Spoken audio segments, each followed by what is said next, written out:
Welcome back. Happy Wednesday. It is the live chat right here on the Rick Run Good YouTube channel. Whatever you want to talk about, seriously, I don't care.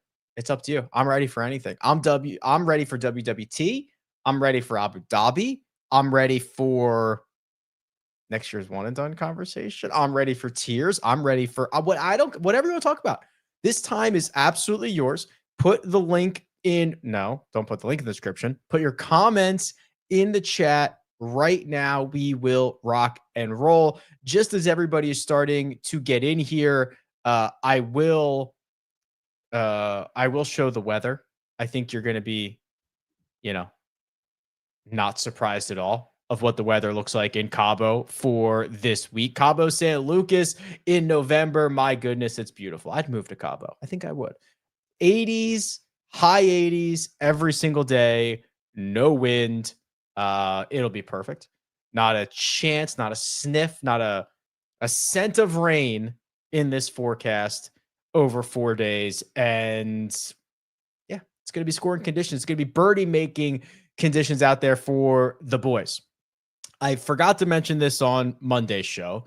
I forgot to put it on Twitter, but I will remind you right now that we do have a listener league for this week. Here it is. It is the $5,000 guaranteed, $25 an entry for the tiers contest. Somebody's going to win $1,000. There are only about 70 spots left, so that will fill within the next couple of hours, I would imagine, but you can go get your lineups in right now.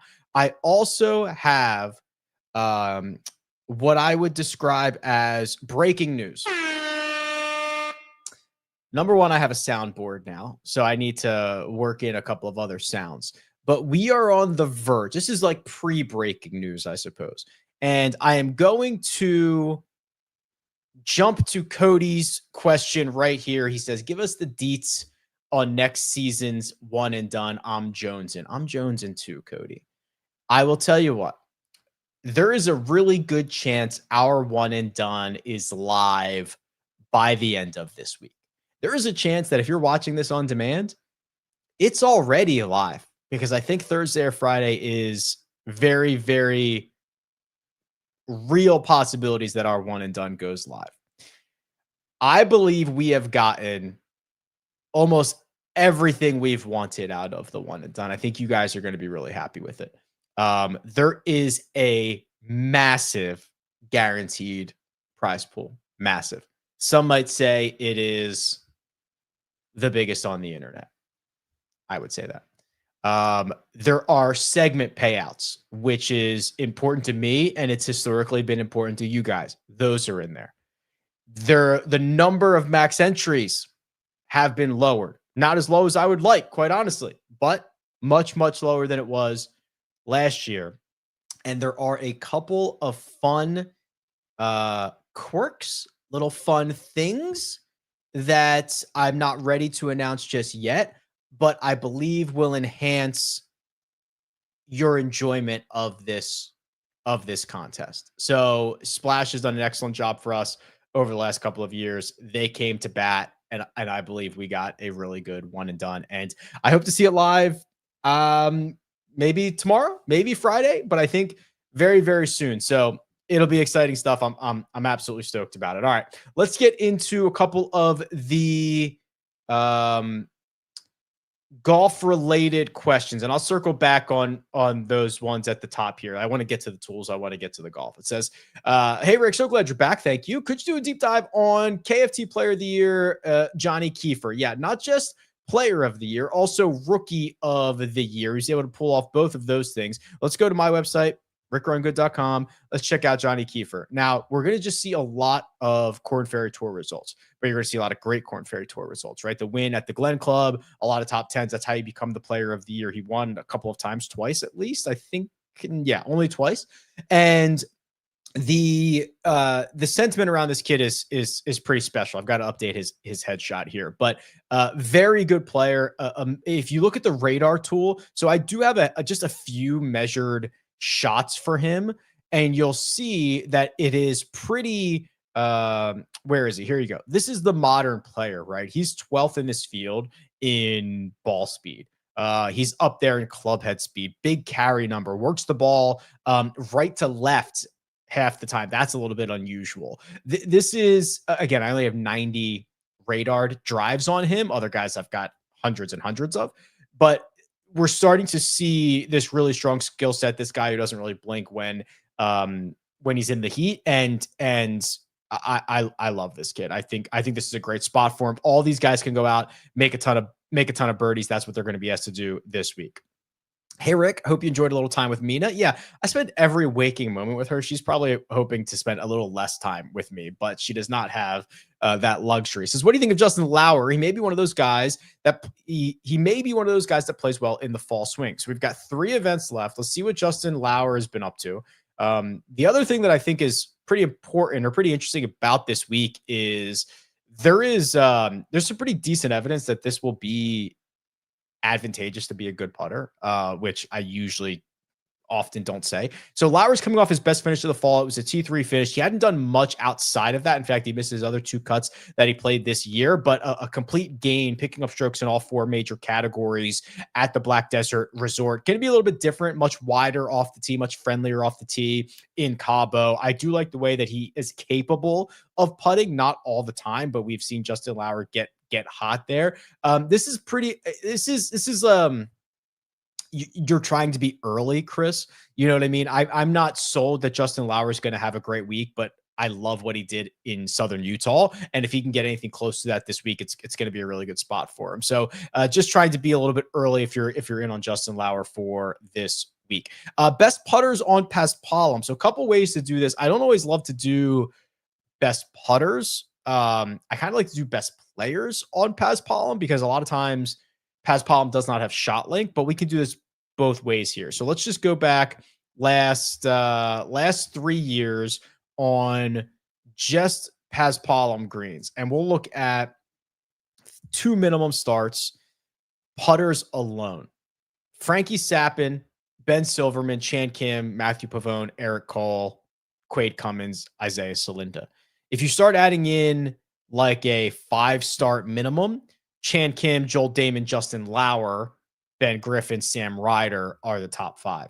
Now, if you look at strokes gained total as a whole, because a lot of times these Paspalum courses don't have shot link, but if a guy's playing well at one of those courses, they're probably putting well. You still get Chan Kim, you still get Justin Lauer. Austin Eckroat becomes number 1. He's the defending champion of this event. You get Patrick Rogers, you get Joe Highsmith rounding out the top 5 there. So a couple of different ways to look at it. Chan Kim popped in both. Justin Lauer popped in both. Joel Damon was pretty good on both of those. Sam Ryder, okay as well. So that's the way that I would look at that in terms of Paspalum. Have you ever back tested the strokes gained trend leaderboard or breakout quadrant chart for each tournament to see how correlated they are to winners and top 5 placements? I would show you I've got my sticky notes down here. I'm not going to show you all my notes, but that is a note that I'm working on right now. So this is the time of year where I get to do all that fun stuff, right? I've kind of been stuck the last couple of days on this new model, this new prediction model that I've been feeding into, and it's kind of consumed me a little bit more than I originally allocated time for, but that's okay. That is next. But basically back testing everything, right? Is part of that whole process. So here's the chart for this week. Peter Nade, I don't know if it's Nade or Cade, probably Nade, really blows this thing up. But if you start looking at the best players in terms of strokes gained trend who are doing it in a really sustainable way, I mean, JJ Spawn, last 36 rounds compared to his last 100 are phenomenal. He's doing it with most of it coming from tee to green, very little of it coming with the flat stick. Johnny Keefer also, again, that's probably not a huge sample size with the strokes gained metrics. Michael Thorbjornsen, we've talked about basically the entirety of the fall. He's doing this in a really good way. And then the guys that I think, like, there is still room to squeeze improvement out of Rico Hoey. There is still room to squeeze improvement out of Thorbjorn Olesen. These are 2 guys that I think are, I don't think they're playing well. I know they're playing well. And I think there is still more to come out of it. So Hoey's, we've talked a lot about the fact that he switched to the long putter in the fall. he's lost strokes putting in 2 out of 3 of those measured events. Now, the last 3 rounds that he had at the Black Desert were phenomenal after losing 4 strokes with the putter in round 1. So he is still very capable of being a poor putter, even with the long putter. Okay. This is not a magic solution, magic bullet situation, but it is definitely better. And he has shown he is more capable with it. And I still think there is room for it to squeeze even better. Thorbjorn, man, this is a really solid profile. Throughout the entirety of the bag, a lot of really good ball striking tee to green numbers. 5 top 20s in his last 6 starts all over the globe. Literally a global game here.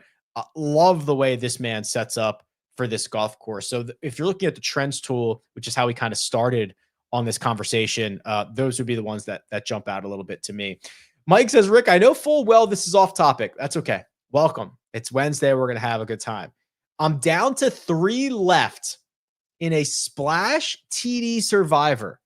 First off, that's amazing. I wonder if we were in the same one, because I was in one too, and I lasted about 7 weeks, and I don't know how many people. No, there's 28 left in that one. Okay. First off, that's awesome. That's a fun format. It says there should be an eject or chop button that only activates if all 3 players press it. Yes, I would agree. I said this on Twitter and I kind of got roasted for it. Survivor's too big now to only be paying the top guy, right? Could you imagine if we did one and done and only the winner won anything? That has never worked out in any other industry. It was bad for DFS when they had those milli makers where the whole prize pool was 1.2 million and $1 million for first place, and that money immediately gets eliminated or gets taken out of the ecosystem. It was bad for poker when that money got taken out of the ecosystem, right? It's just, there is no evidence that this is a good idea. And you can still have massive purses and just pay out 5 or 10%. The super contest used to do this, right? The super contest used to pay out like 40 people no matter what. Because if you went that far and that long, like, and picked that well, you should get something, right? So long story short, I agree. There should be something in there for a chop or for a payouts for multiple people. That's my opinion.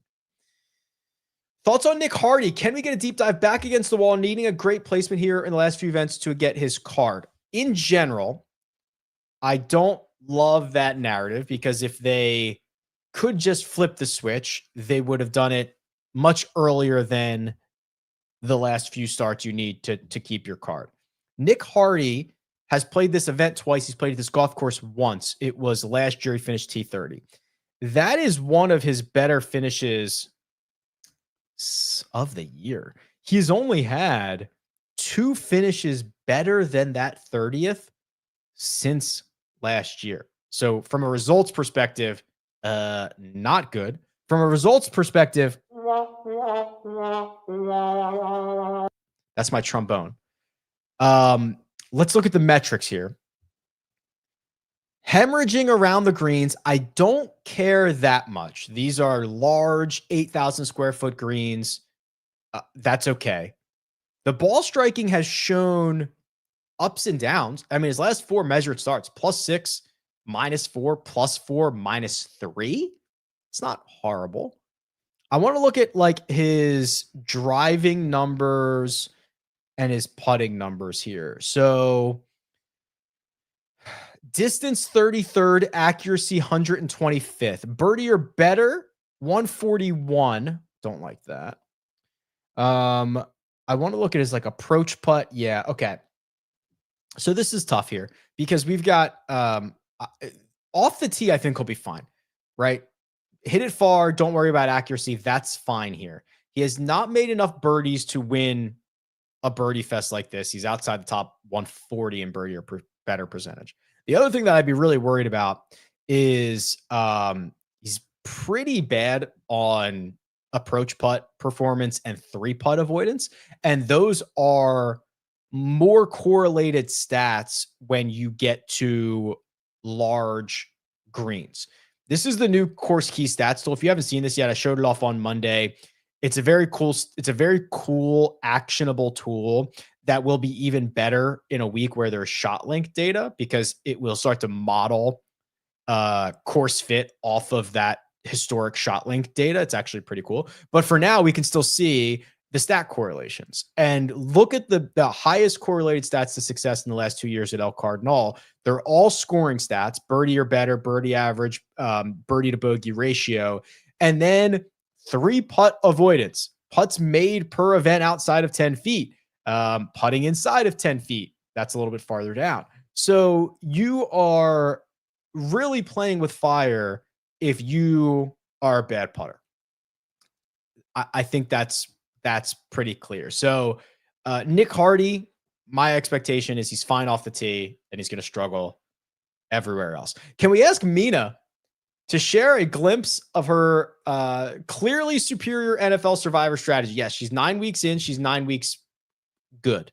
She has picked the Buffalo Bills for this week. As far as I am aware, and I think she's mentioned this before, she just does whatever Pool Genius says to do. All right, she logs into Pool Genius. She has an account, and she puts her information in, and it tells her what to do. I will show you that tool, because if you want in on this for NFL Survivor, for the major pools, one and done stuff as well. The link might be in the description, Mina, but we have a discount. We have a discount with Pool Genius because I work really well with those guys. But I'm out, but it would show you your data grid and who's a good pick for this week. So she just logs in and does this. But I'm out, so stinks. Here was my picks, and yeah, Atlanta got me. Most recently. Okay. Good day from Australia. Good day, mate. I'll tell you what, Cameron, we're coming to your neck of the woods. We'll be there in a couple weeks. It's just a last minute, saw a really good deal, couldn't pass it up, use the credit card points in collaboration with it. We'll be in Sydney in early December. See you there. What was the question? Any chance of some correlation with the new radar tool? No strokes gained here, but surely there is a bias. I want to see more of the new tool, please. Yeah. So that's also on my little sticky note, but you're right. So, this was step one, was to get access to this insane level of information, the shot level information. Step two was to then be able to consume it, which, as you can imagine, is I'm not lying, millions and millions of data points and rows and all this stuff, right? Every single shot hit by every single player. So now the next step, and this is already underway, is to start now feeding that into everything else, right? Into the course key stats, into the model. You're going to see hopefully a lot more of that before January, right? This is my time to get all that stuff up and running. But yes, that is the plan. How do you differentiate between the top at Abu Dhabi? From Rory to Rye, everyone is a stud. That's very generous of you to include Aaron Rye in that conversation. But let's go look at this field. So it's loaded into rickrungood.com. You can see it everywhere.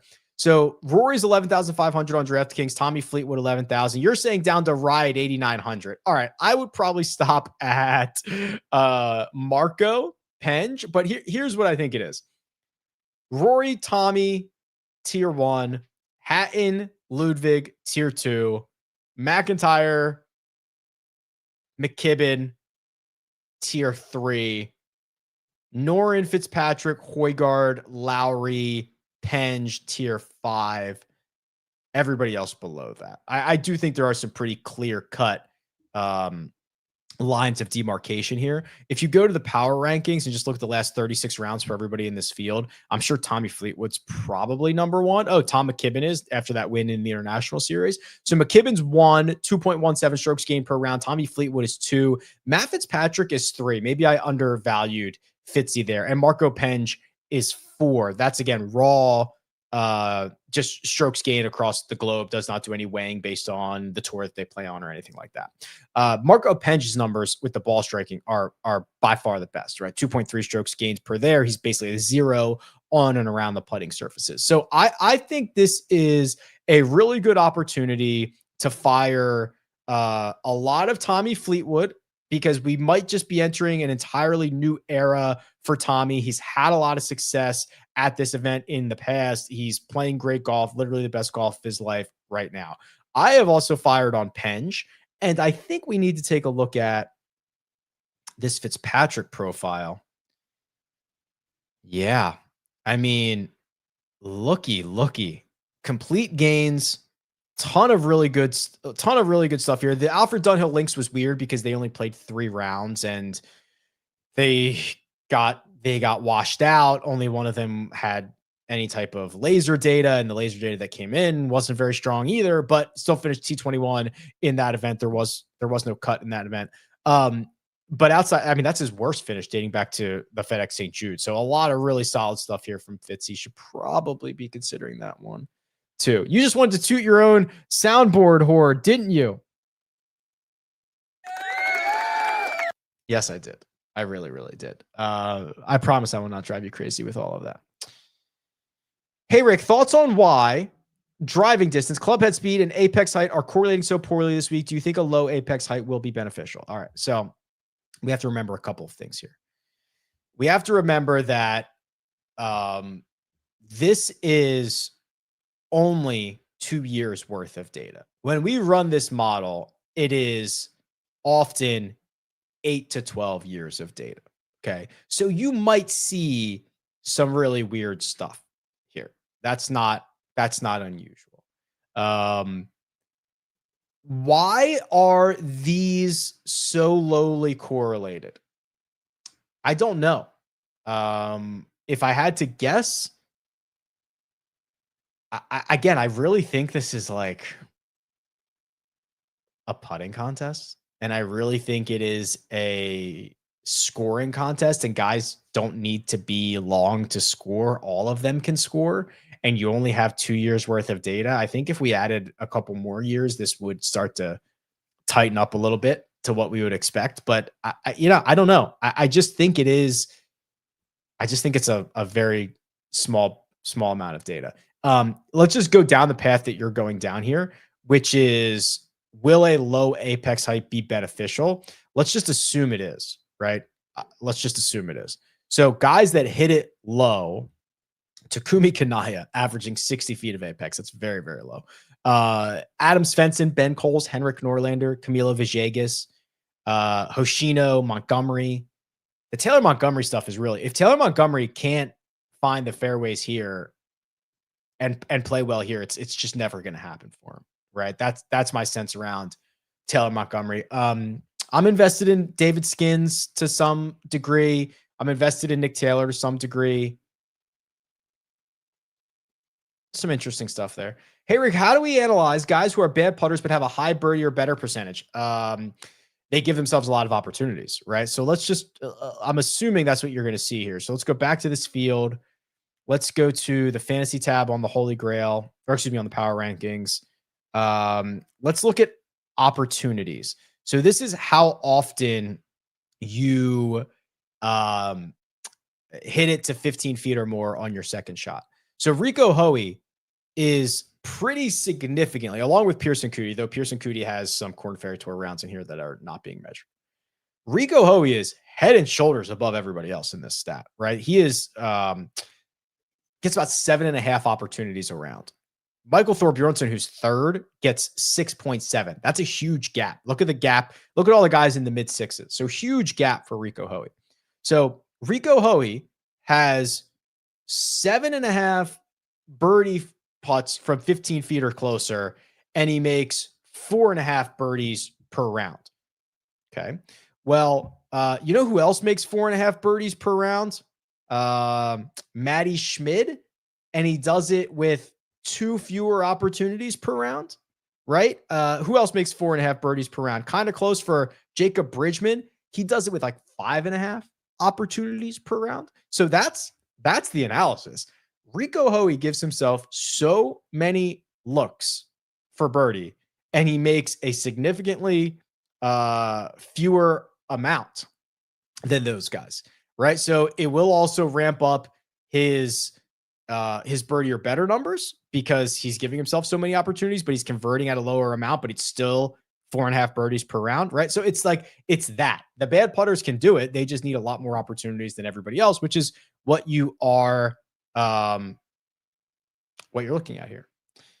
Hey, Rick, I actually work at WWT. That's interesting. I don't even know what worldwide technology. What is it? Like I don't even know. I was going to say like insurance firm, but it's clearly not. Technology firm. I guess that could mean anything. It's like RSM. RSM does like everything. WWT probably does everything. That's cool. Can you do a deep dive on Jacob Bridgeman? Do you think he will be popular? Well, I currently have his projected ownership at, wrong field. Let me go back to this field here. I currently have his projected ownership at, where is he? 6.5%, 6.7%. I think he's fine. I think he has kind of plateaued a bit. The really good run that we saw where he was putting together some top 10s and some really good finishes, it just feels like we're fighting an uphill battle right now. He's lost strokes off the tee in 3 straight, which is something he hasn't done since earlier this year. The approach play has been pretty bad. He's lost in 3 out of the last 4. He's lost in 5 out of his last 7. The putter's starting to cool a bit as well. The only thing that's keeping him above water is that he's been a very strong around the green player, and he's just been okay in the ball striking categories. Well, I don't think around the green is going to be as important this week, and we're trending in the wrong direction here. So I like Bridgman. It just does not seem like he's playing as good of a game as he was previously.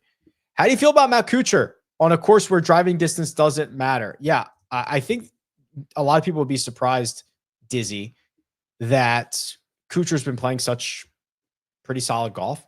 And look at the way he loses strokes just consistently off the tee, fairway through green. He's quite strong. He's got a couple of really he's played twice this fall. He has 2 top 18 finishes, right? 3rd and 18th. John Deere, he was great. He's only missed 1 cut dating back to the Valspar. So if you look at some of the more in-depth stats, the reason he's losing strokes off the tee is 100% because he is 170th driving distance, but he's 53rd in driving accuracy. So he really does a good job of finding fairways. That is not going to be a reward this week. Everybody's going to play out of the fairway. You're going to routinely see guys hitting 90% of their fairways, if not more. But the ability to then go and give yourself a lot of opportunities, make a lot of those putts, I think is going to be valuable for Kuchar. So yeah, I don't think distance is a big deal. So this should be a good spot for Kuchar.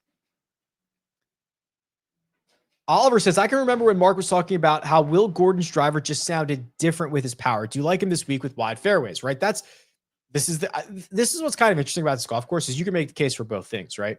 Hey, hit it far and be inaccurate because fairways are so wide. Like, yeah, okay, that's fine.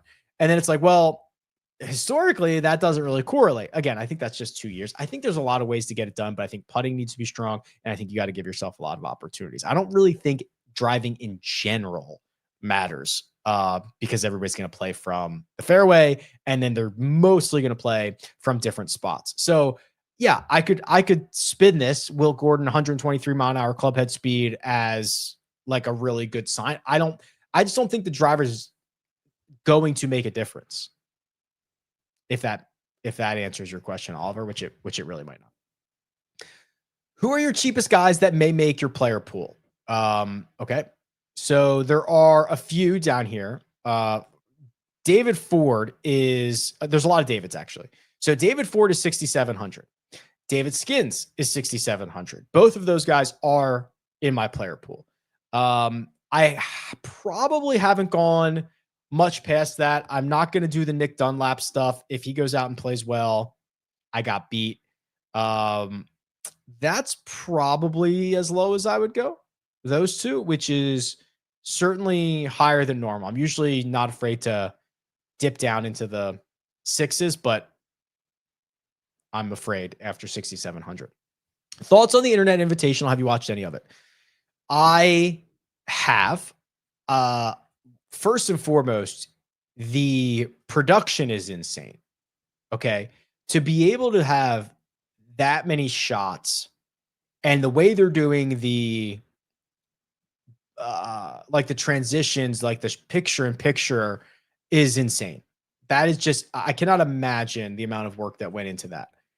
I also think the format is pretty solid, right? The way that they're doing it almost like a Ryder Cup sprint, 9 holes, best ball or scramble, and then alternate shot, at least for the first, I think that was the first 2 episodes or first episode maybe. I think that's fun, and I think it works it down very quickly. I have not watched the whole thing, and I kind of skipped around a little bit. There were a lot of people I didn't know, which is on me, I guess, because they're probably there for a reason. But course looks great too. I mean, it seems like a really interesting format. I don't know if it's going to be popular or not, but pretty cool. I like to try new things. Can you identify the best boom players? Well, the way that I would do that is via this. I would look at the breakout candidates tool, which looks like Ben Coles, David Skins, Zach Blair, Patrick Rogers, Max Graysman. Max Graysman, actually, I think checks off a lot of boxes for being a boom guy. The other way you could do this would be, I guess it depends on what you think boom is, but go to the strokes gain distribution and look at who has gained 5 or more strokes to the field at a high rate. Svensson, Grazerman, Lipsky. I'm telling you, Grazerman is the boomer bust guy. Grazerman might win this, might finish dead last. I like his chances to play well better than I like his chances to not play well. Where on the slate can we view birdie or better percentage? I mean, probably a lot of different places. You could do it within the Holy Grail. Or excuse me, you could do it within the custom model. You could also do it within the Holy Grail. You could go to the Holy Grail. You could go to the stats page. You could go to scoring. You could click birdie average amongst like 90 scoring or birdie numbers here. And you can make sure that just qualified players or anything like that. So yeah, there's like 15 ways to do it. Betting card for this week. Don't bet what I bet. There's no reason to. Just do whatever you want. But right now, JJ Spawn, Thorbjorn Olesen to win. I have finishing position stuff on Montgomery, David Ford, David Skins. I've got some nationality stuff on David Skins, Nick Taylor, and then my matchups like usual, which will be a larger percentage of all of that. Just to put a bow on that, since I talked about having, I think the Montgomery stuff is top 20 and top 40 probably. The Montgomery's stat profile is jarring, right? So when you look at it and see the way that he's lost 10 strokes off the tee, it's like, it's terrifying stuff. I don't know if you could do that this week with how easy these fairways should be to hit. And then he turns into the best putter in the world and all this other stuff. So if Taylor Montgomery struggles this week, just stick a fork in him. Okay. I just don't know how he's going to figure things out moving forward. Let's break in. We have an Ollie cam, I believe. Armina I see she is in the StreamYard. There he is. Look at that angel. Can we go full on him? Let's go full on. Look at Ollie. He's on the couch. He's on his side. He went on a very long walk this morning, and he is absolutely gassed. Oh, the Ollie cam. He is such a sweet boy. Look at him. Oh, he's so small. He's so small. All right. Thank you very much. It was an absolute pleasure for the Ollie cam. Is Nick Dunlap beginning to put it back together? So I've seen the numbers, right? I've seen the graphics making their way around. Nick Dunlap, positive on approach, positive around the green, positive with the putter, miserable with the driver, but how could he be bad here? And it's like, Okay. So, yes, he has the driver yips. We've talked about this a lot, right? Um, are we really ready to say like, oh wow, look how good his around the green game has been? First off, he's lost around the green in like 6 of 8. The putter and this when you do the sum, right? When you just add up the putting stuff, the John Deere Classic where he gained 10.8 strokes putting carries this entire thing. He has only gained strokes putting twice since May. One of them was 11 strokes, and one of them was a half a stroke over 4 rounds. So I don't think I'm ready to say that's back either, right? I hope, but hope is not a strategy. And Nick Dunlap's game still looks very far off for me. Juiced Luton is still hoping to get a PGA Tour card if he finishes good in the last 2 DP World Tour events. If he does get a PGA Tour card, do you know which events he can play? Well, it'll depend on his rank and priority, right? So having a tour card is one thing, but they're all they have different levels of exemptions. So Scotty Scheffler can play in anything that he wants, right? He's got all the exemptions in the world. He's the highest rank. If there is a field that exists and he wants to play it, he is in. Guys like, let me find somebody on the bottom of the sheet. Who do we talk about? Will Gordon is probably in a much different boat. Let's say he's 120th in the priority. Well, he's not going to get into any of the small fields. And if other guys want to get in and play an event before he does, like he's just behind them. So Luton getting a tour card from the DP World Tour would put him in a specific category, but he would still have to continue to play well to improve his rank, so to speak, his priority, and then he can get into different events. Now, there's other mechanisms like Swing 5 and Next 5 or whatever they call it, where if you play well in certain weeks, you can get into a signature event, you get into one signature event, you get into another signature event. There's stuff like that. So it's very, very confusing. A lot of these guys don't even know where they're at. They just put their name in and like wait to be told whether they're the 8th alternate or something like that. So it's very, very confusing. It reshuffles all the time. So there's no way of knowing where a player like Juice Luton would play until like the week of. With wide fairways, would you think Bombers is the route? Looking over the last 2 years, it actually shows more accurate drivers. Yeah. So that's kind of the dilemma we've been referencing here. Because the results and the model, the correlation model, the regression model does not match what you would think when you look at like the aerial footage and the wide fairways and stuff like that. I'm of the belief that this will not be won and lost with the driver. Okay. That's my belief. I think there are a lot of ways to get there. I look at the aerial footage and say bomb away. I look at the results in the model and say, it doesn't really matter. I just don't think it's going to allow guys to separate enough because one, everyone's playing out of the fairway. So that like half of that is already checked off. So do the guys who hit it 15 yards longer, are they going to be in a better spot? Well, I don't know. What about 20 yards farther? What about 2? I don't think there's going to be a lot of separation off the tee this week. I think a lot of separation on the second shot, and I think a ton of separation on the putting greens. That is what I think is going to happen this week. He is looking good. He's such a good boy. Oh, he's such a good boy. You still riding with Clanton? Yeah. Listen, if his metrics, and I'm a metrics guy. I'm not sure if you're aware of that. They are insane. Okay. In this field, he's 5th in club head speed, probably pretty close in ball speed, has a reliable shot shape. His upside that we saw earlier this year shows that he can be a legitimately elite second shot player on the PGA Tour. Has he slumped a little bit? Yes. Is it really bad? No. Is he still a phenomenal? Oh, it's his birthday.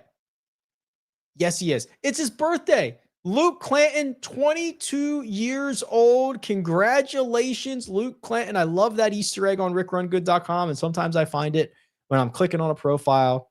Luke Clanton, you dirty dog, 22 years old. Oh, to be 22 again. Oh, to be 22 again. Happy birthday. Showdown question. For days when some players still have holes from the previous day, oh boy, is there any data to show whether it is an advantage or disadvantage for those players? I guess I would have to pull that. I don't know the answer to that. I guess it is conceivably possible. I'm trying to think how you would do that. So you could do it off timestamps, right? Because, the data would come in and it would say round 1, round 2, but you could do it off timestamps to see what day it was. And then what would you do? You would say, how would you say whether that was an advantage or not? Based on the scoring average from the day before? Like, were they outpacing that the next day? That would be a fun project. I don't know if it would return anything, and I don't know how often that happens. I mean, I know sometimes this time of year they don't finish rounds, but what if like 5 guys come back and play 3 holes? Be pretty noisy, wouldn't it? That is interesting. That is so interesting. I don't know. Trey Mullinax had unusually gained on approach in Napa and Mississippi in events this fall. Anything brewing there? I did see this a little bit earlier. Let's pop it together. Trey Mullinax has picked up like 10 strokes on approach in his last 3 starts. And quite honestly, it's been pretty impressive because even his bad rounds are not horrendously bad. So it has been pretty consistently good. I don't know if it's still enough to like move the needle for me, right? He's missed the cut at this event in 3 in a row, missed the cut at this course last year. Putter's still a problem. I think putting is going to be pretty important, as we've talked about a lot. This is it's better than nothing, but at $6,700, I'd rather have David Ford and I'd rather have David Skins. So that's kind of the problem. So if you're looking for a third golfer who is like in the high 6K range, sure, Trey Mullinax would be my third favorite golfer there. Why is there a 3-hour break between waves? Way too many rounds being completed the next day.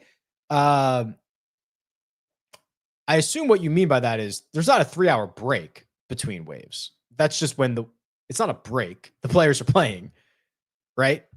It's those 3 hours until the second wave tees off. The morning wave is playing all the holes. So you couldn't put them all out there together, right? You couldn't put out every single group from both waves on at the same time. You couldn't do that. So like you're saying the first tee time, I'm assuming what you're saying is the last tee time of the early wave is probably like, let's just call it 9 a.m. and noon is the first tee time of the second wave. Well, it's not like nobody's playing from 9 to noon. The early wave is playing. And then they switch. So that's what I think is happening here. Perhaps it's his picture in his profile, but you look like a younger Luke Clanton. Hold on. Let's check.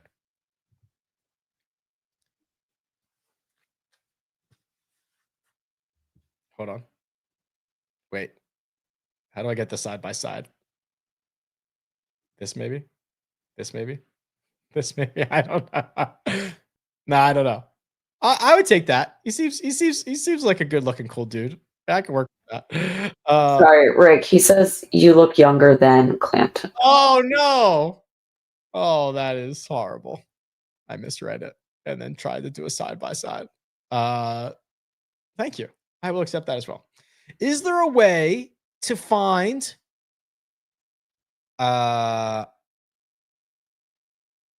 strokes gained approach? I assume is what that means. From the fairway versus themselves from anywhere. The picture I'm trying to paint here is a guy that benefits from hitting More fairways than usual.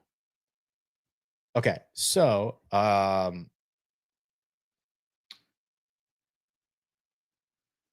that is actually kind of what this box is gonna do. So if you're only listening to this, or if you're looking at this and you're very confused, this is the course key stats model. So this is kind of similar to that, because these are only fairway numbers, I believe, where you would maybe it's different than what you're asking here.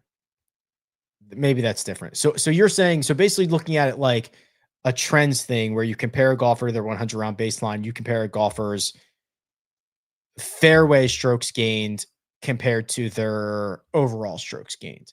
Yeah, very possible. I could do that in like 5 seconds if I had my program open right now. That is different than what I'm doing here. So I want to make that clear. This actually looks at the proximity buckets and the strokes gained for each proximity bucket, and then it overlays it on how many shots they're expected to hit from those positions on the golf course, and then it gives them an adjustment. But because there's not shot length here, this is just giving golfers an overall tour average course adjustment. That's what you're seeing here. So sorry, Mike, I was working through that in my head and got confused, but want to make sure I wasn't super confused. Okay. I'm at the end of the questions. I can stop there and I can go eat lunch. I will leave it open for a few more seconds. I will remind you, there is a listener league this week. It's on Splash. The link is in the description. I am hopeful that our one and done is going to be available momentarily, end of the week. And I'm going to then start to put the hard press on, like, you got to help me out here, right? We've got to get this filled. We've got to get it filled early. If you don't get it filled early, what happens is these vultures come in and they just want to max enter it. And now they've got, however many. It's just like, it's annoying. The last like 3 months has been a lot of hard work to try to build a one and done that checks off the boxes for Splash as a marketing tool, as a money maker, as a risk tolerance thing, and who checks off the boxes for the Rick Run Good community, who doesn't care about how much money Splash might lose on a contest. We want $1 billion guaranteed, right? So we've spent a lot of time to try to make this contest as strong as we can make it. And I think we've done a really good job with that. And there's been a lot of great compromise on it. And I'm hopeful that you guys can enjoy it. What about incorporating weather and tee times into your data?